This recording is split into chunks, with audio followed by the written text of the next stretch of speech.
Mga boss, hindi na ako natatakot. Hindi na maiwasan ang mga panganib na haharapin ko kasabay ng aking desisyong tumakbo bilang Pangulo ng Pilipinas. Yan, ito ang kailangan nating leader mga boss. Walang takot at handang ipagtanggol ang bansang Pilipinas. Hindi ito drama mga boss. Ito ay tungkol sa obligasyon. Ito ay tungkol sa paninindigan.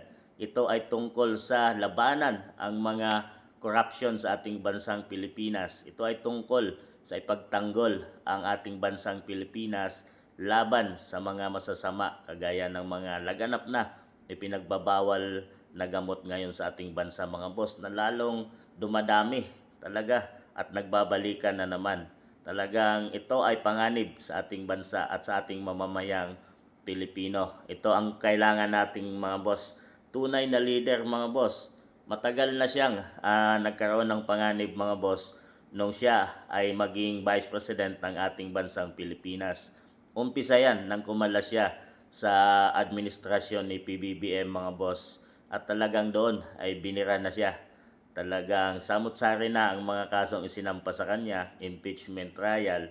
Pero hanggang ngayon mga boss ay talagang nakakatayo pa ang babaeng ito. Talagang patuloy na lumalaban at patuloy na nagtatrabaho mga boss dahil hindi niya ito pinapansin.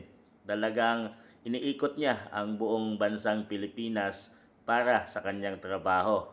Pero ang iba mga boss ay hindi na nagtatrabaho. Nakatutok na lang sila kung paano pabagsakin ang mga Duterte at lalo na si BP Inday Sara. So ito nang nakikita natin sa administrasyon. Kaya naman wala nang mga build project mga boss at wala nang mga programa na para sa bansang Pilipinas. Bagkos ang nangyayari ay laganap na korupsyon na.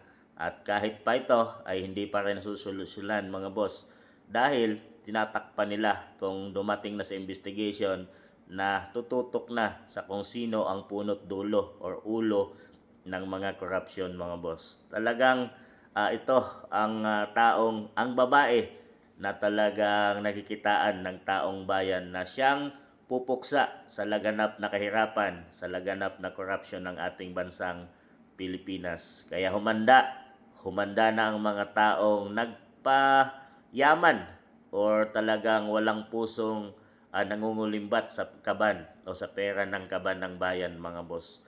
Talagang kung swertehin at papalarin at siya nga ay tinakda ng kapalaran na magiging presidente ng ating bansang Pilipinas sa 2028 mga boss ay maraming taong masusurvive at maraming taong maahon sa kahirapan at marami or makikinabang ang bansang Pilipinas dahil sa ang pera ay magagamit sa tamang mga proyekto mga boss at sa tamang programa para sa mga mamamayang Pilipino.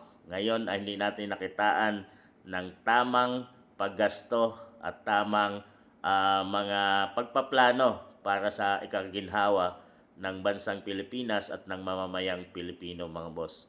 Wala na tayong ibang nakikita at talagang nababasa, napapanood ngayon at nararamdaman kundi ang mga tugisin, ang mga taong hadlang sa kanilang mga pangarap sa 2028. Yan ay ang mga Dutertes at ang Dutertes allies mga boss. Yan na lang ang tinutukan ng administrasyon at hindi or napapabayaan na ang kanilang trabaho para sa mamamayang Pilipino. Kaya naman naghihirap at patuloy na lumubog or palubog ang ating bansang Pilipinas. Hindi na takot at yan ang kailangan natin. Hindi takot sa mga taong gagamitin ang bansang Pilipinas para sa kanilang pansariling intensyon at pangarap mga boss. BP Inday Sara at ating suportahan mga boss hanggang sa siya ay maupo sa 2028 election. Kayo mga boss, ito na ba ang hinihintay nating leader na magbabago sa ating bansang Pilipinas?